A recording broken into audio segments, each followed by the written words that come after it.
नमस्कार, मी आहे आत्ता टार्गेट नावाच्या एका ग्रोसरी शॉपमध्ये आणि तुम्हाला माहिती अमेरिकेत तुम्ही कुठल्याही दुकानात शॉपिंग करा, एक्झॅक्ट सेम प्रोडक्ट तुम्हाला वेगळ्या दुकानात वेगळ्या प्राईसला मिळेल. म्हणजे प्रत्येकाची प्राईस वेगवेगळी असू शकते. तुम्हाला शोधावं लागतं कोणत्या दुकानात चांगली डील चालू आहे. नेचर्स ओन नावाचा ब्रँड आहे ब्रेडचा. हनी व्हीट फ्लेवर ब्रेड आहे हा.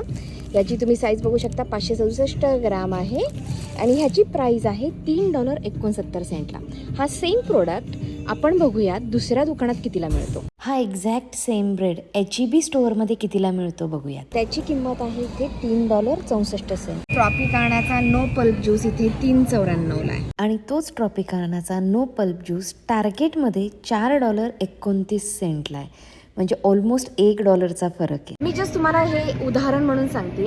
असं सगळे प्रोडक्ट्स एक्झॅक्ट सेम ब्रँडचे वेगवेगळ्या दुकानात वेगवेगळ्या प्राईसला मिळतात. भारतात मात्र प्राइस प्रोडक्टवर मेन्शन केलेली असते आणि त्याच प्राइसला ती सगळीकडे मिळते.